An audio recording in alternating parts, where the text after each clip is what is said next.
probably the only time we're going to say this. Top of the table, Blackburn Rovers take on West Bromwich Albion this coming Sunday, that's right. Can Blackburn Rovers maintain their 100% start to the season, or will West Brom take all 3 points? We're going to get into that and more next.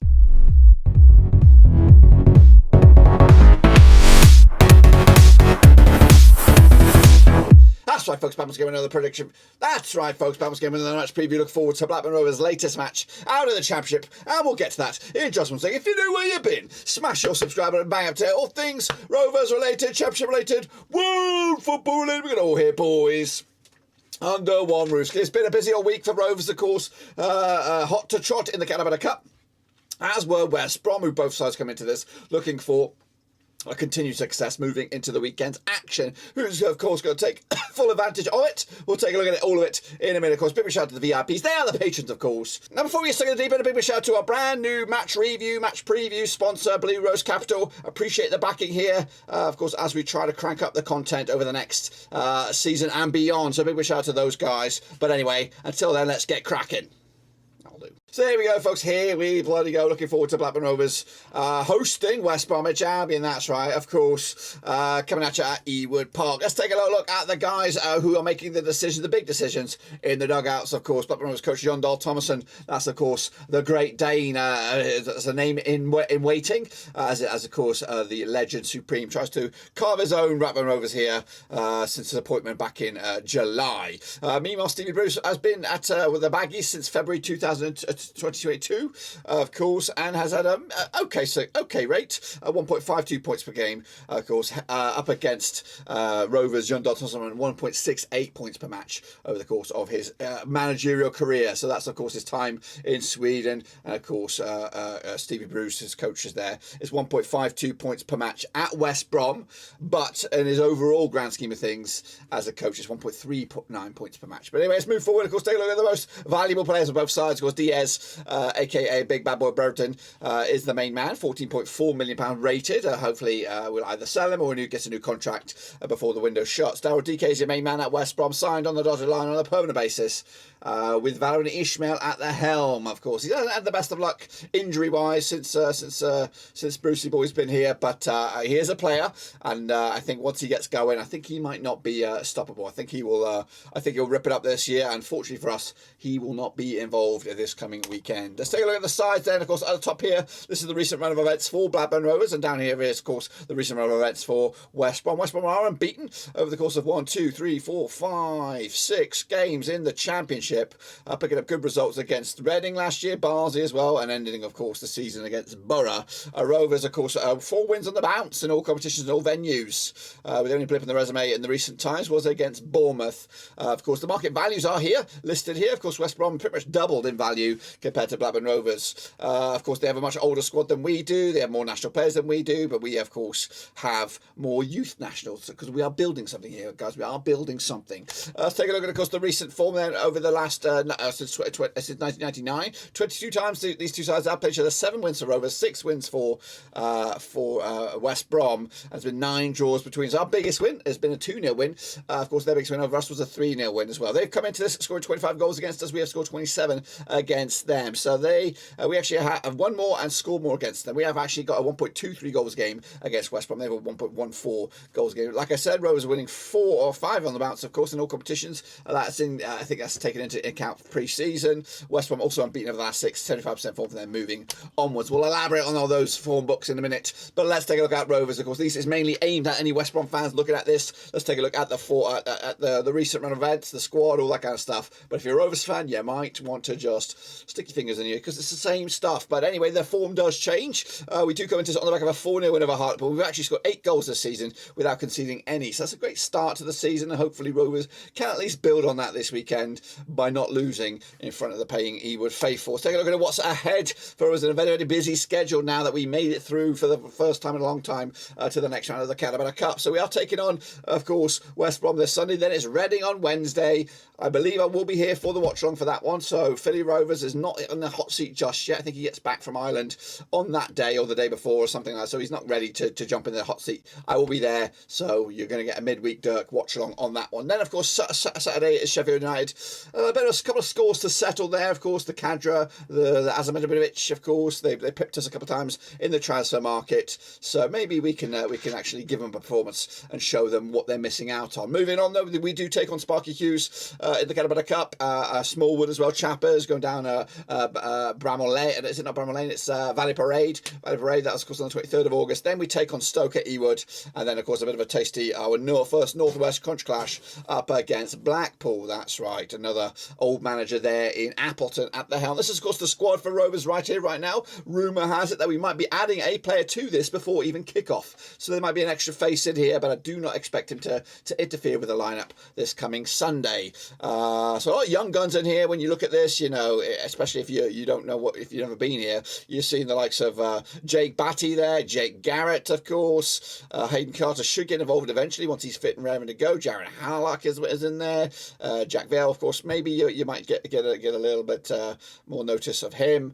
Ethan Walker, of course, signed from Preston, again not involved in the team at the moment. This is, of course, the form book heading into this now. This includes all actually just the EFL Cup. I just spotted that, so don't read it too much into this. But this is the form from the previous game heading into this match, of course. But maybe a couple of these guys will be involved. Scott Wharton, of course, fantastic start to the season, clean sheets, goal as well in the Hartlepool game. Dylan McInday got himself his first goal as well. Bradley Dack as well on the score sheet. So they may be involved, which is good to see, but I doubt they're going to start moving forward. This is, of course, the stats then. The main stats, of course, the top goal scorer for so far this season is not Diaz, it's not Gallagher, it's not even Dack. It's bloody Lewis Travis with 2 goals out of 3. Absolutely fantastic. Dack, Smodic and Wharton up there with the goal scorers. So that's 2, 3, 4, 5. There's 3 other goal scorers somewhere. You got to go find them. It's like a treasure hunt. Dack, of course, Gallagher and Buckley's got a yellow card so far. No reds to boot. Let's keep that going. This is, of course, my expected starting lineup. It is the lineup that did play against Swansea last weekend. Pretty much Kaminsky, Pickering, Wharton, Ayala and Britton make up the defensive quintet there. And then we got Travis, Smodic and Buckley. Of course, Smodic, game on his debut, fantastic start. Now his first game at Ewood. We've got Diaz, Hedges and Gallagher. And it is, believe it or not, a refreshing look already to this team. Of course, Hedges did get bit parts last season, so he was involved. Smodic is new, Britton is new.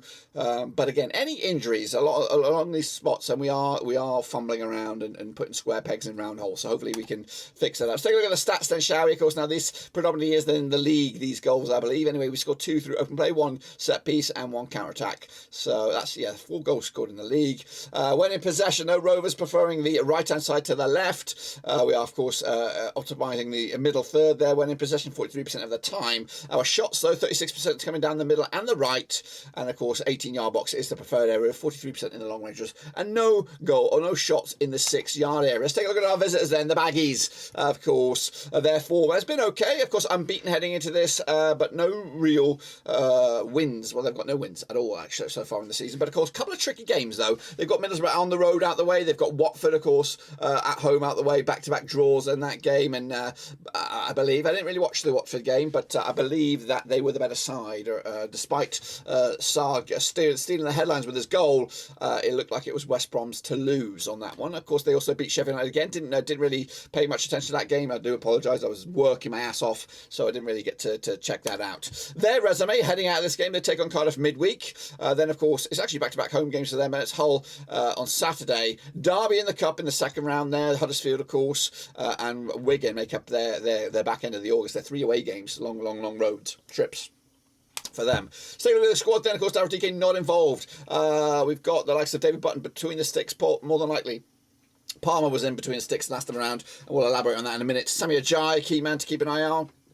And again, it is basically the best free transfers over the past couple of seasons. Adam Reach was brought in, Mowat was brought in, Swift had been brought in recently, and Jed Wallace is in here somewhere. There he is. So 4 decent signings have been gobbled up by West Brom over the past couple of seasons. They have been optimising the free transfer market over the past couple of years. When you dig deep into that, though, who is actually happy? Adam Reach has now been forced out of the reckoning. Now Mowat looks like he's been forced out potentially on loan. And now everyone's all about Jed Wallace and John Swift, and fair play to them. I would have done anything I think now the moment has passed for Adam Reach. I wouldn't touch him right now, but I'd take Mowat off your hands. I'd definitely take Swift. I'd definitely take bloody Jed Wallace. But unfortunately, we don't have the calibre to do that. This is, of course, the form book heading. It is from the EFL Cup, and again, don't really read too much into it because a lot of players like this, Garda Hickman, Alex Palmer,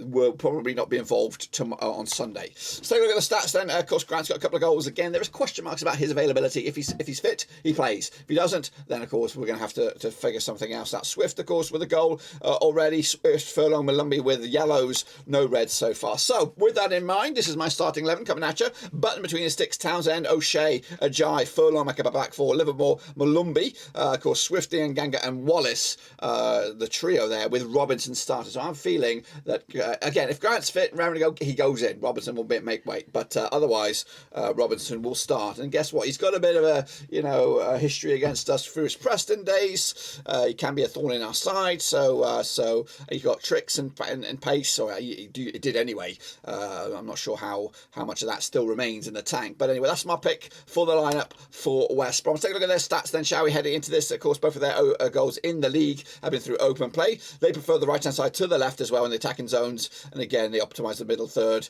as well, 35% moving forward as well. As for the shot direction, 71% down the middle. That's of course the John Swift effect. Keep an eye on that bad boy. And also 71% of all their shots are in the 18-yard box, 13% in that scrappy dappy-doo area as well. What are we expecting from this game? We'll take a little look at it then, shall we? Of course, Rovers' strengths: finishing, scoring chances, creating chances through individual skill, counter-attacks, protecting the lead, and defending set pieces. As for our weaknesses, keeping possession of the ball, our style players attacking down the right, short passes, playing in our own half, and play the offside trap. As for the Baggies, though, their strengths are creating chances through balls, coming back from losing positions, creating scoring chances, attacking set pieces, protecting the lead, and defending set pieces. So all in all, Rovers need to take lead and hope for the best, really. Their weaknesses are the Baggies: finishing, scoring chances, aerial duels, stopping opponents from creating chances, defending counter-attacks, defending against through-ball attacks. Style of play there for West Brom is controlling the game, attempting crosses, often a lot of long shots, play with width, non-aggressive as well. Then forecast, West Brom will control the game in the opposition half. Rovers will score from a fast break situation. Let's hope that comes true. Let's take a look at the form heading into this now. Of course, Rovers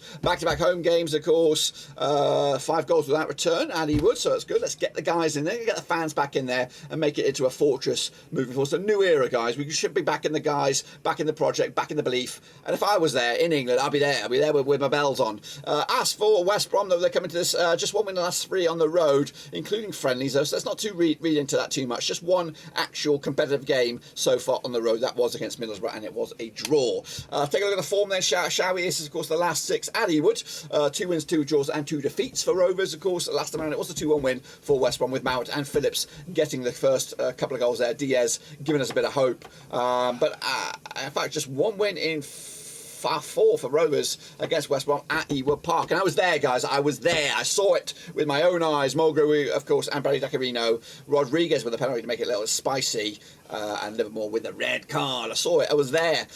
Meanwhile, the last 6 all in all, of course, 1 win for Rovers, 2 wins for West Brom, and 3 draws, including a draw last time around at the Hawthorns way back in February 2022. Let's take a look at the Championship as a whole heading into this then, shall we? Of course, the possession-based side is Swansea. Getting a bit of flack at the moment, but I'm sure once they click it a gear, they will be a force to be reckoned with. Burnley are up there as well. Coventry, Norwich, and Middlesbrough. Most aggressive, though, is Cardiff. 7 yellows, 1 red. Middlesbrough, Preston, Sunderland, and Sheffield United as well. The aerial duels, though, bossed by Rovers right now, 71%. Norwich, Sunderland, Stoke, and Birmingham. Shots per game, West Brom, 15.5. So Kaminsky and co. going to be on their best behaviour this coming weekend. Preston, Birmingham, Middlesbrough, and Norwich. As for past success rate, Swansea lead the charge. Burnley are up there. Coventry, Norwich, and Middlesbrough. And then ratings. We don't really want to read into that, but Rovers are fucking top. Meanwhile, take a look at the rest of the Championship. It's starting today. It is Watford. It is Burnley. It's Friday night. Come on, bloody Hornets. Smash them Dingles. Bring them back down to earth a little bit. Then, of course, early kick-off tomorrow. It will be Saturday. It'll be Cardiff, Birmingham. Then it's Sunderland, QPR. Millwall, Coventry. Hull City against Norwich. Blackpool against Swansea. Luton against Preston. Rotherham against Reading. Huddersfield against Stoke. Wigan against Bristol City. And then into Sunday's games, of course, it is Middlesbrough, Sheffield United. But the game of the whole weekend is on Sunday. It's at Ewood. It is Rovers. And it is West Brom. And, of course, course, will be there with a watch along. Of course, tomorrow, though, Saturday, I'm going to be taking a break from football. Going to go to the zoo or something like that. I'm going to get out of town. But this, let's take it in, let's suck it in, let's plug it in our veins, guys. It is Rovers top of the table. How long will it last? Will we still be there come Monday morning? I don't know, realistically. And then if we are to be top, will we be there on 9 points, or will we be there on 7 points, or will we be there on 6 points? Who bloody knows, of course. But the Baggies coming to in 40 for the win for them. They could actually go as high as second with the win, depending on what goes on elsewhere. Meanwhile, let's take a look at the top goal scorers right here, right now. It is Alice Sims at the moment, currently at the books of Sunderland. Travis is up there as well, alongside Wyman and Cresswell as well. Then the chasing back of Clark, Stewart, Kyorkas, Crooks, Foss and Jones. As for the most key assists right now, Hedges tops the charts there with 3, with Pritchard 2, Viner, Barnes and Timon as well from Stork. But what about the prediction, of course? What about the prediction, of course? Well, let's go back a bit first. Let's go back to Swansea City. See who got on last time around then. We had Andrew Hughes in there. He actually predicted a 2-0 win for Swansea, so he got that one wrong.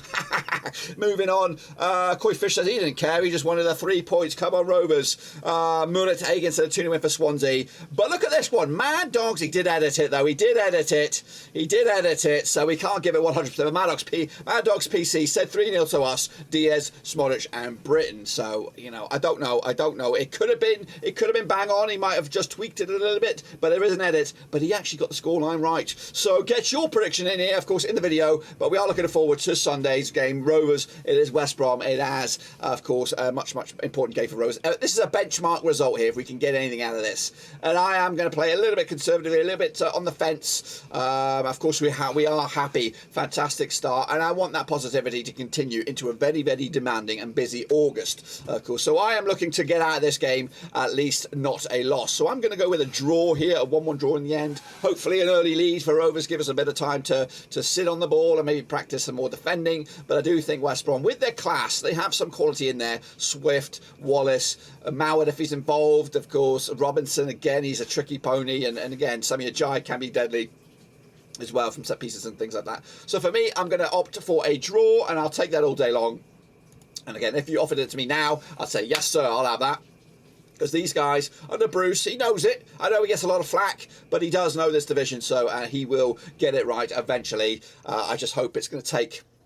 And actually, that would also mean 3 1-1 draws on the spin for West Brom heading forward. But anyway, that's it, guys. That is it. Be sure to give us some love and, of course, smash your thumbs up, smash your subscribe. Let's try and get this video up there with a few likes. I don't know. I don't even know what did we get on the last one? Do we still have that number up here? We got 22 likes. Can we beat that? Can we get 25 likes on this preview heading forward to the game? That's a small task for you guys to do it. I do appreciate that. Make sure, of course, you do that, and also subscribe if you're new. We have got non-stop coverage here. We have the away fans chat. That's already posted. We have the combined 11 by Lewis. I'll be there involved with, of course, the watch along in the pre-game on Sunday, and then we'll have the after effects, the after show party, where it's an instant reaction, a review. Hopefully we'll get a vlog, we'll get the fan cams as well, and then of course we'll build up forward for a bloody Reading on Wednesday, all here at Blackburn Rovers. Subscribe, smash up the old thumbs up and all that kind of jazz. 25 likes, let's do it. Until then, we're out.